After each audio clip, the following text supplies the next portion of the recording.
President Trump deploys troops onto the streets of D.C. to clean up crime. It's legal, but will it work?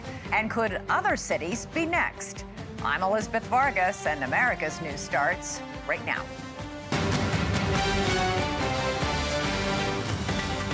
Tonight, President Trump's federal takeover of Washington, D.C. It's becoming a situation of complete and total lawlessness.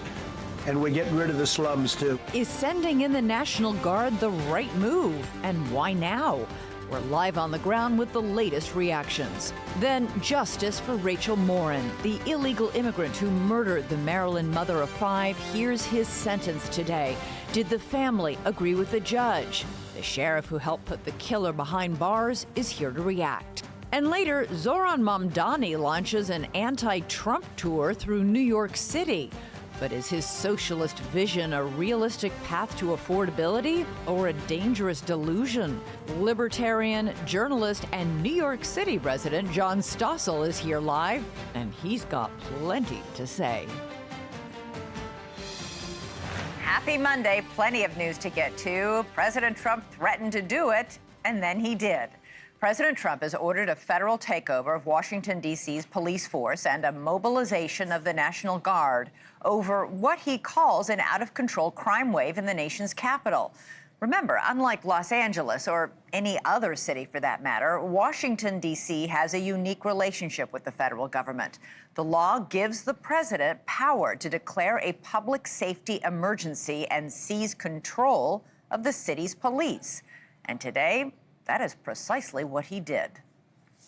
I'm announcing a historic action to rescue our nation's capital from crime, bloodshed, bedlam, and squalor, and worse. This is Liberation Day in D.C., and we're going to take our capital back. We're taking it back.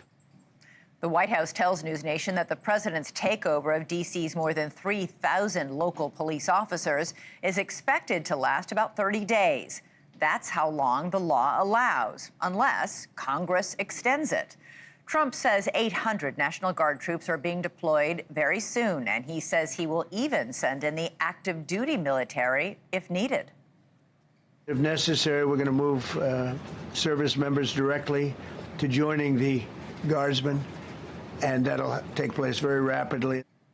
Now, anticipating protests to all of this, like the ones we saw back in Los Angeles when the president sent the National Guard there, the president also issued a warning to anyone thinking of confronting those National Guard troops. You spit and we hit, and they can hit real hard. The Capitol has struggled with crime for decades, so why now? Well, President Trump shared personal stories to paint a picture of a Washington, D.C. that is a dystopian wasteland.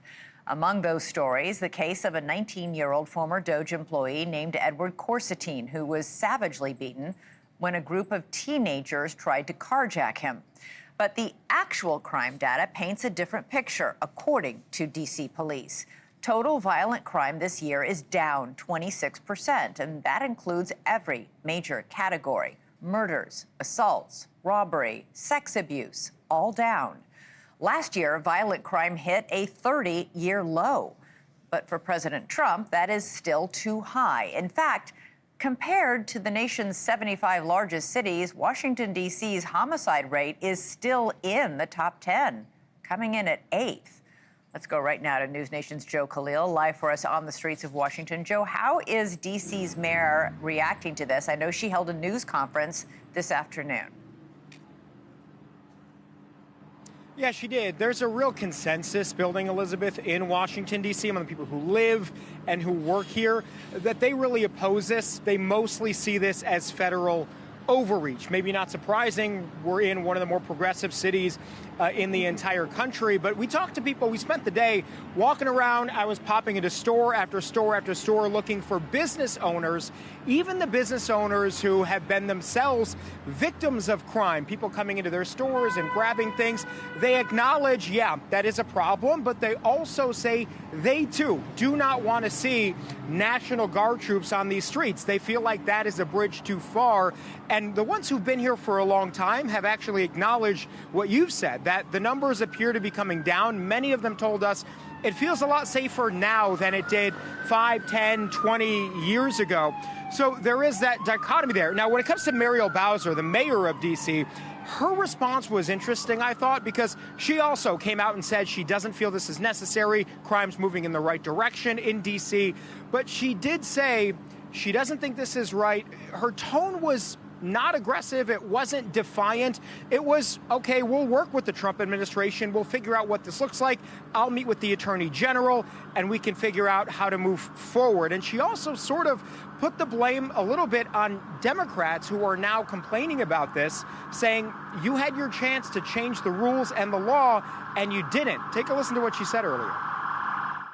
If people are concerned about the president being able to move the National Guard into our city, the time to do that would have been when the Congress had a bill that it could have given control of the D.C. National Guard to D.C.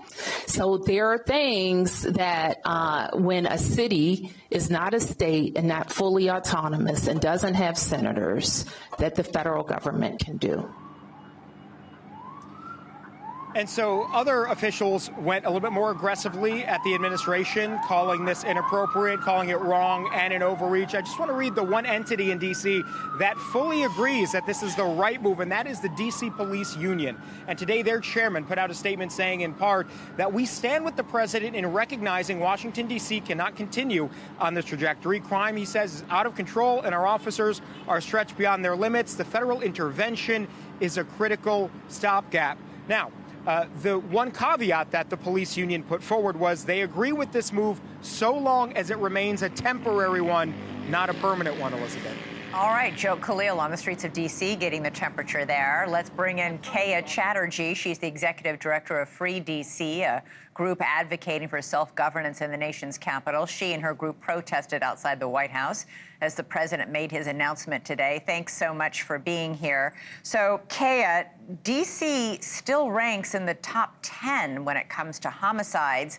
It has a real ongoing problem with juvenile carjackings. More than half the carjackers arrested are under 18. Doesn't something need to be done here?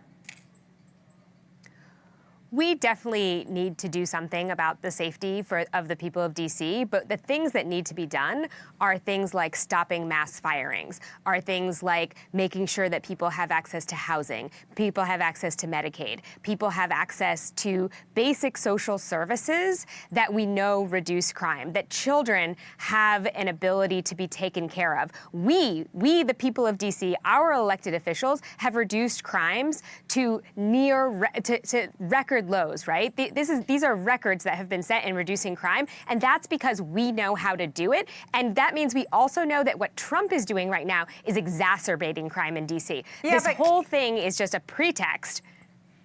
Kaya, those are record lows compared to your own statistics. You're still 8th when it comes to, homicides across the country.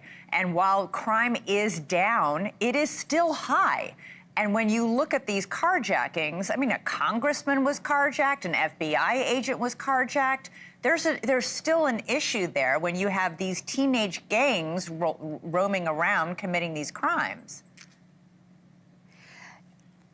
So I was a neighborhood commissioner here in D.C. We have neighborhood commissions for every neighborhood in D.C. So I am very intimately aware with the day-to-day of what people are experiencing and the need for us to enhance our safety here in D.C. I have been working on that issue for decades, and so I know what works. And what I'm trying to tell you is that the things that bring us safety are the things that increase our employment levels, that improve our economy, that give young people things to do. 14-year-olds are children still. And I think it's very dangerous to paint them as something other than children. And I'll just say this, whether they are on private islands or whether they are in our criminal justice system or in our schools, these are children who are 14 years old. And our first and primary job as a people and as a community is to protect our kids. And except when the kids are committing crimes. We have a 13-year-old and a 15-year-old who carjacked an Uber driver and killed him in the process. I think that's the kind of thing that gets people upset. and wonder about how we're treating teenagers in the criminal justice system. We heard Janine Piro this afternoon, argue for pushing the age down to 14 to charge people as an adult. But I take your point. The point is that I think you're alluding to teenagers on a private island, meaning Jeffrey Epstein's island. Those teenagers were victims of crimes. The teenagers we're talking about have been arrested for committing crimes. Kaya, stand by. I want to hear more from you, but I also want to bring in someone from the opposing side of this argument. Zach Smith is a senior fellow with the conservative think tank, the Heritage Foundation. Jack, Kaya and Mayor Muriel Bowser make the same point that crime is down. So why are we rolling in the military if crime is down 26% this year?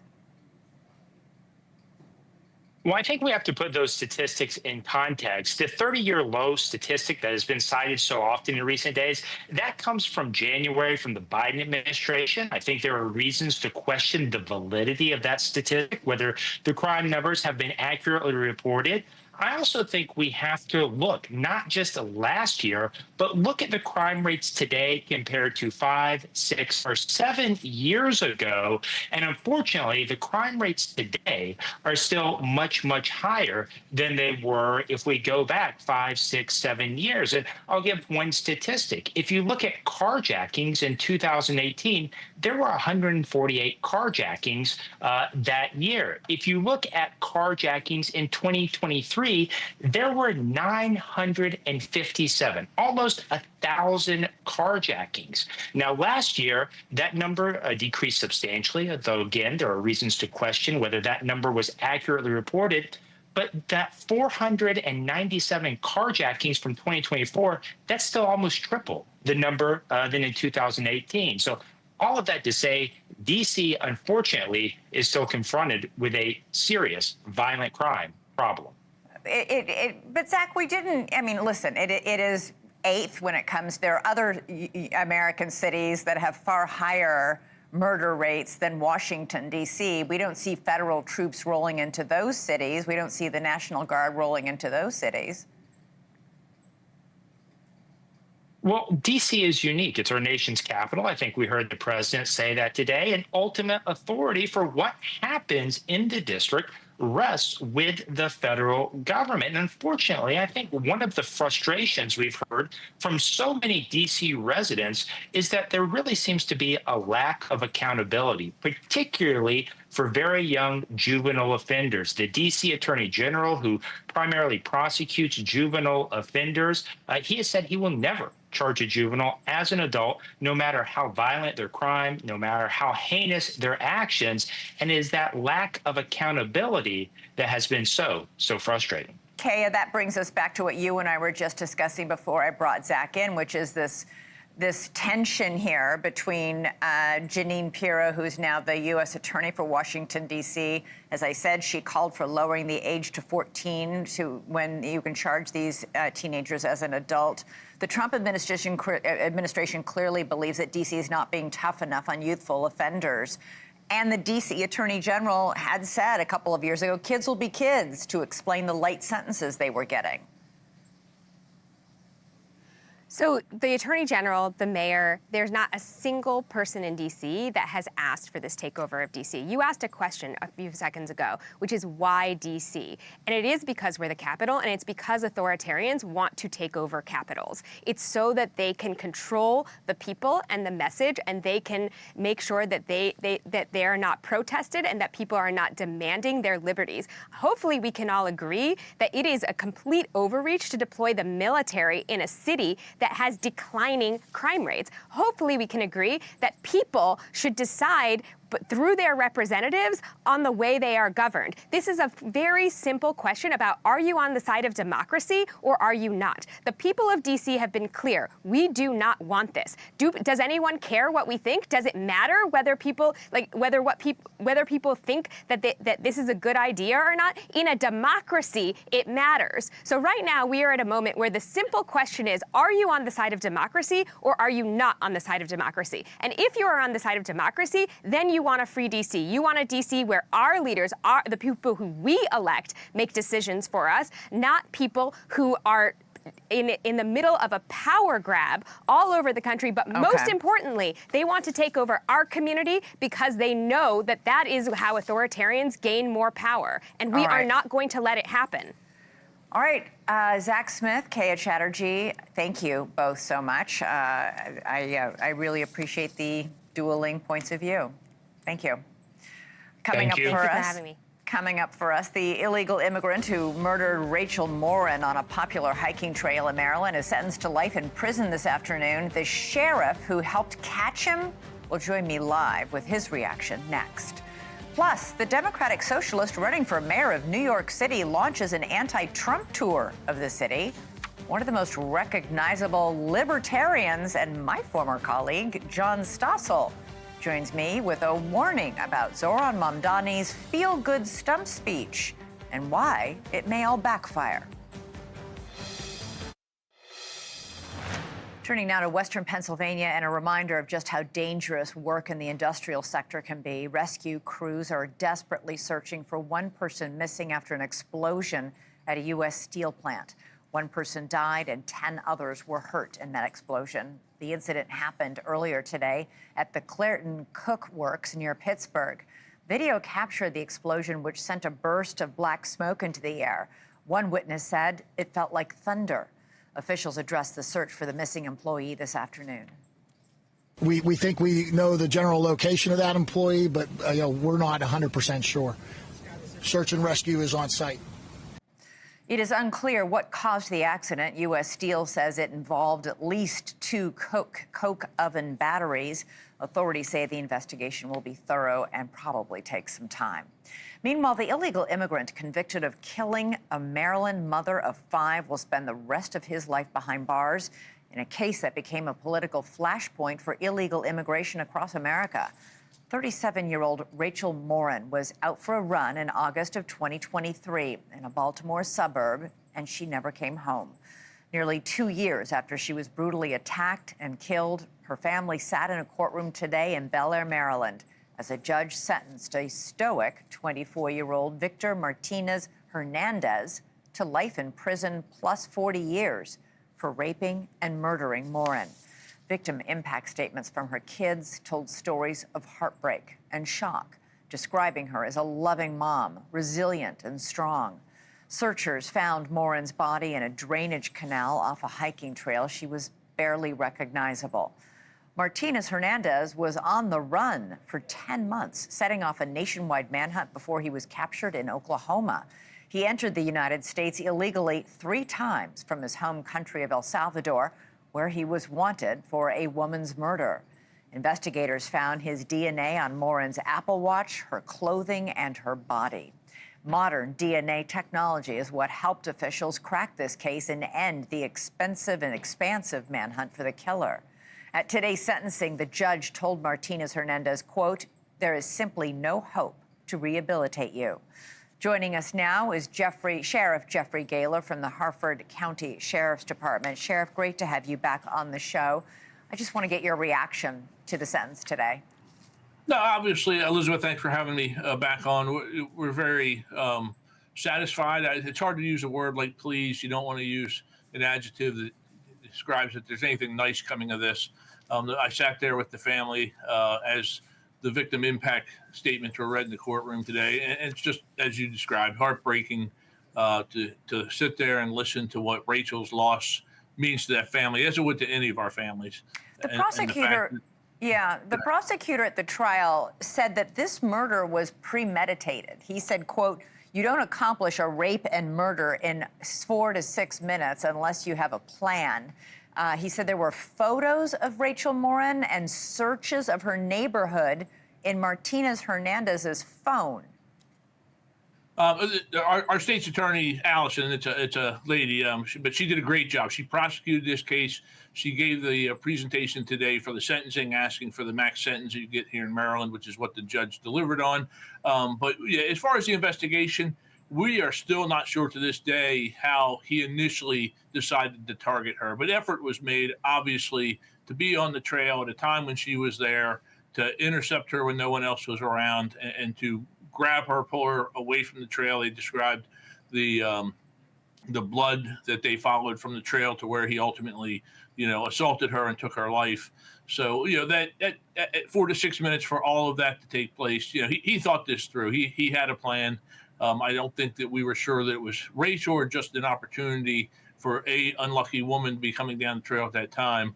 I did hear, but I'm not 100% sure that he had photos of her on the phone. We do know he was following the news stories related to her case. Right. I just because it left open the question of how long he might have targeted her if he had been stalking her in some way. Certainly, that's what we suspect, but we have not confirmed that through any of the investigative avenues.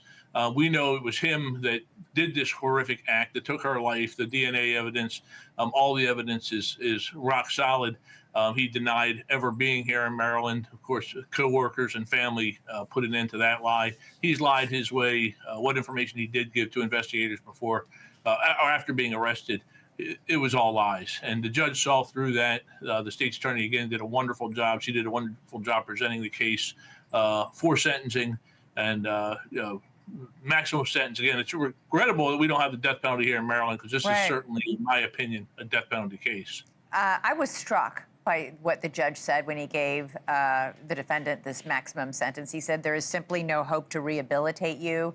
If you are released, our community is in grave danger. It's not a matter of if, but when. Certainly. Yeah, they did the whole pre-sentencing workup. And the judge, she spoke about that a little bit, what was contained in the report. I have not seen that report, but there was no doubt in the judge's mind, no doubt in the state's attorney's mind, that if he ever sees the light of day of freedom, that he's going to commit such a heinous act again. He will spend the remainder of his years behind bars in a Maryland prison. And personally, I believe that's too good for him. And again, it's a shame we don't have a death penalty because anything so horrific, that person, forfeits their right to live amongst a civilized society, in my opinion. It took 10 months to find him. He was arrested at a bar in Tulsa, Oklahoma, of all places. Do we have any better idea of how he ended up in Tulsa, Oklahoma, why he was there? Well, no, we know he came into the country. He tried to enter 3 times, actually coming to a port of entry and was turned away. Then he just walked into the country through our open southern border. He ended up in Los Angeles, where he also said he had not been, but he had family, in fact, a brother out there. He committed a home invasion out there, assaulted a woman and a young lady. He fled that scene. That's where the initial DNA hit came. He fled that scene from California, Los Angeles, came here to our, Baltimore bedroom community, about 30 minutes north of Baltimore here in Bel Air, where he lived for many months, worked at a couple of restaurants, used that trail quite often, where he encountered Rachel and took her life. And we think because of the investigation, as we started talking with family members, that's what got him concerned, and he fled this area. Why Tulsa, I have not heard, but through great work with all of our partners at the state, federal, and local level, we were able, within a matter of hours of getting the warrant for him, to pin him down to a bar, and actually to a bar stool in Tulsa, Oklahoma. I know. It was an incredible thing because obviously there had been so much pressure to find and arrest this man.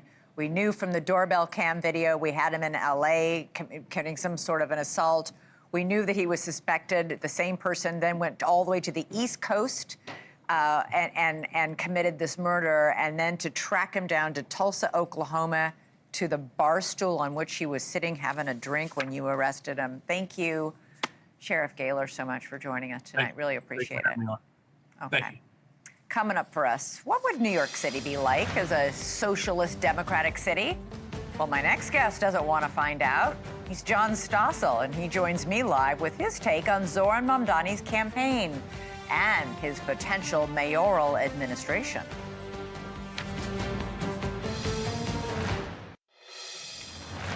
What do the country's most prominent Democratic socialist and one of its most well-known libertarians have in common? Absolutely nothing, except that they both live in New York City. The socialist, Democratic mayoral candidate Zohran Mamdani, wants to run the place. The libertarian, journalist John Staceil, is on a mission to make sure that doesn't happen. Mamdani is a fresh face, but his plan is not new. more government-provided goodies and higher taxes on the rich. He's promising free childcare, free buses, subsidized groceries, rent freezes, and a $30 minimum wage, all paid for by the 1%. When it comes to taxing the 1% of New York City, we will do so by taxing them an additional 2%. A small flat tax, these approaches would raise $10 billion and would transform this city into one where New Yorkers can do more than worry each and every hour of each and every day whether or not they can continue living in the wealthiest city in the wealthiest country in the world. Now, talk like that is nails on a chalkboard to any red-blooded libertarian, and John Staceil is no exception. He usually avoids reporting on local politics, but he was so triggered by Mamdani's popularity, he felt he had to make a series of videos outlining what he thinks are flawed and dangerous policies. He says taxing the rich may sound like a great idea until they move away and take all their tax dollars with them. Now, John Staceil and I are former ABC News colleagues, and while I'm here at NewsNation now, he's running Staceil TV. Oh, there we are, John, and many decades before. John Staceil, great to have you with us. Nice to be back since we co-anchored 2020. Eons and eons ago. Okay, John, the mayor of New York City doesn't even have the power to raise taxes. Why is Mamdani saying he's going to tax the rich? Well, it feels good, and a lot of the things he doesn't have the power to do, and the young people who believe in him are disappointed by that. But thank God there are checks and balances. It's just so stupid, these ideas. That's why I had to post another video on him, and I'm going to release another one tomorrow because there are so many bad ideas. But the higher taxes on the rich are fine. I should pay higher taxes. But at a certain point, it stops bringing in more money. Maryland tried it. It brought in less money. France got rid of its punishing taxes on the rich because the rich leave or they just work less, pay lower taxes. It doesn't work. And it's not like this hasn't been tried. Yeah. We've seen the failures. You'd think smart kids like him would learn.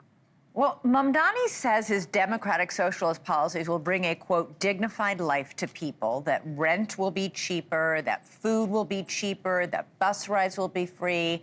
But each one of those feel-good ideas has consequences. Capping rents will slow down the building of new apartments. Free bus rides means the cash-strapped transit system will have no money to improve the subways, which God knows they need it. And city-run grocery stores may put regular tax-paying grocery stores out of business. And also, they won't manage it well. When you think of government managing things, think about the DMV and the long lines and the bureaucracy. I mean, it's not like this hasn't been tried before. It's not just the Soviet Union.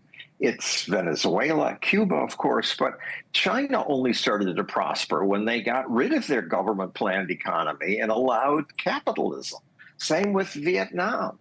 Socialism has been tried again and again. It always fails, every time. These city-run grocery stores he wants to open, granted, it's just a handful of them, but other cities have tried this. Other American cities have tried this. They have not worked. No, Kansas City is a good example we show in my video, and the shelves are often empty. One customer says, it smells bad in here. Supermarkets are a good example of the wonder of capitalism. Think about it. We call them public schools and private supermarkets, but you can't walk into your kid's public school. You walk into a supermarket 24/7. The aisles are wide. It's well lit. The food is unbelievably cheap. They rarely poison us. Their capitalism is great, and the idea that the central planners can do better is just nonsense. And even if they could at the beginning, since you can't fire the government worker or really pay the best one more money, they decay over time. So why do you think why are so many people, especially so many younger voters in New York City, voting for him, supporting him, rallying around him, buying these ideas? My own daughter. Your own daughter supports him? He speaks well. He's charming. his heart is in the right place, like hers. And the impracticality just hasn't dawned on them because they haven't had to live under big government. Is this a failure to do homework? A failure to, do research on what's happened before when people have tried these exact same policies? I mean, I don't understand why everybody just says, yes, we'll tax the rich, which, John, that sounds fabulous. I look at Jeff Bezos, I look at a lot of these ultra-rich billionaires and think that guy needs to pay more taxes. It's true. They do need to pay more taxes. The problem is he can't raise the taxes. Why doesn't anybody know that? The other problem is that we think of money as a fixed pie. So Bezos has billions, we must have less. But the billionaire in a free market system can only get rich by offering us stuff we want. He can't force us to buy stuff on Amazon. Right. He only did it by lowering prices and making it more convenient. He may have even lowered America's inflation rate by making himself rich because we save so much money. Mamdani has also refused to condemn the phrase globalize intifada. As you know, this city is home to the biggest population of Jewish people outside Israel. Why is that refusal of his, when pressed repeatedly, do you condemn the phrase globalize intifada? Why he has refused to condemn it. Why is that not a problem for him, do you think? No clue. I don't understand politics. I just cover economics. But what that means is, to me, is that Israel has no right to exist, and we should kill all those people. And why the crowd you're showing now doesn't call him on that, I don't know. Do you think, is it a shoo-in that he's going to win in November in the election? Well, the bettors have him at 80%, so pretty much. On the other hand, they had Hillary at 80% when she ran against Trump. So 80% means there's a 1 in 5 chance that he loses. And he says, listen, those of you like John Staceil who say, this guy's going to ruin us. There are a lot of the business community is in an uproar in New York City. He says he's basically making fun of them, saying they're just afraid of socialism, that he mocks people who fear socialism. I'm afraid of socialism. We should be afraid of socialism. It's wrecked lives wherever it's been tried. Yeah, well, we shall see. George Will, on your NewsNation, says it's good to have experiments that fail so we can learn from that. But does it have to be our town? No. Who lives in Washington? Yeah, George, make it your town, not ours. This would be listen, it's not just our town, it's the biggest city in the United States of America. It's the financial capital of the world. It is the literary capital of the world. And it's the United Nations is here. New York City needs to succeed. And we shall see what happens. John Staceil, great to see you. Elizabeth. My old colleague. Come back. All right, coming up on America's fastest growing cable channel, what if artificial intelligence could prevent another school shooting? The Uvalde School District hopes that it can. We're live in Texas with an exclusive look inside the new technology that can identify guns and alert police in a matter of seconds. And don't forget, you can download our NewsNation app for the latest news and the top stories of the night.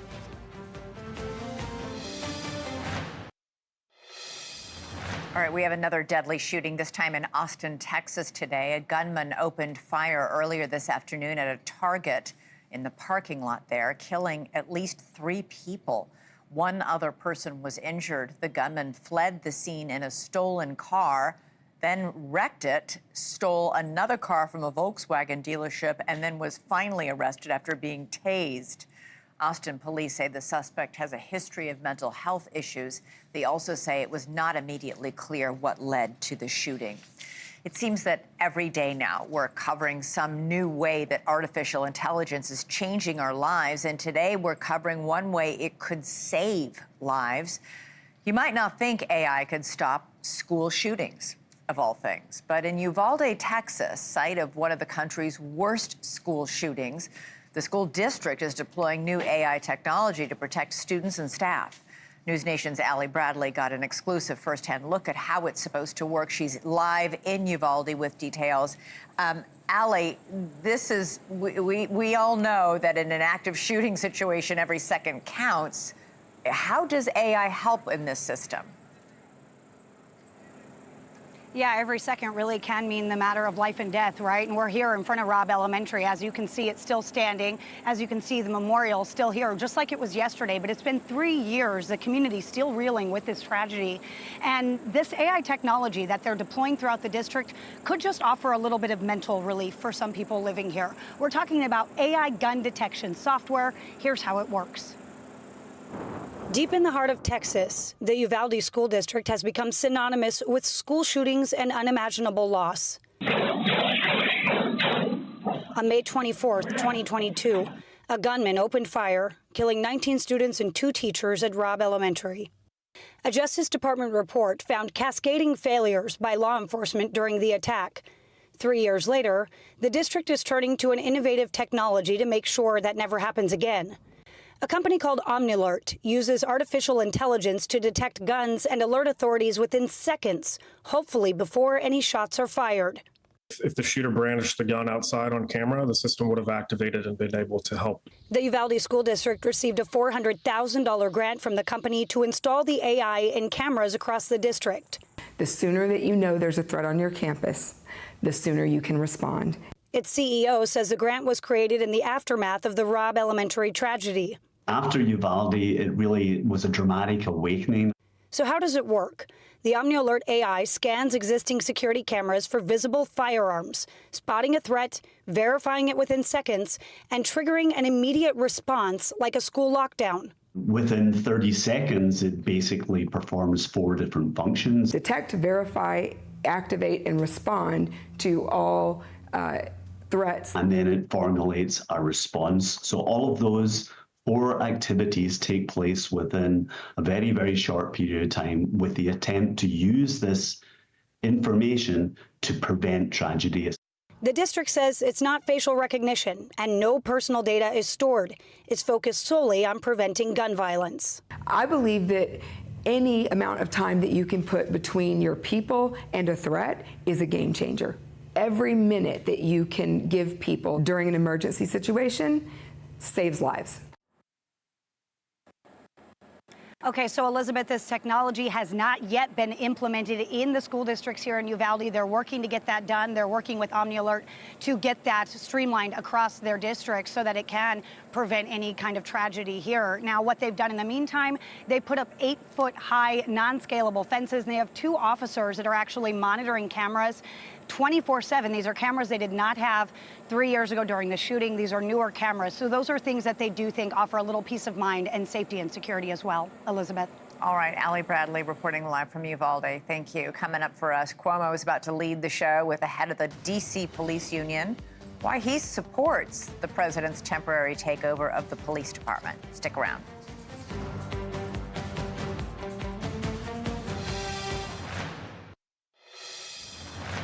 All right, Chris Cuomo's on a well-deserved vacation, so Jesse Weber is filling in, and you are about to speak to the head of the D.C. Police Union, which we had Joe Khalil at the top of our show. They released a statement today.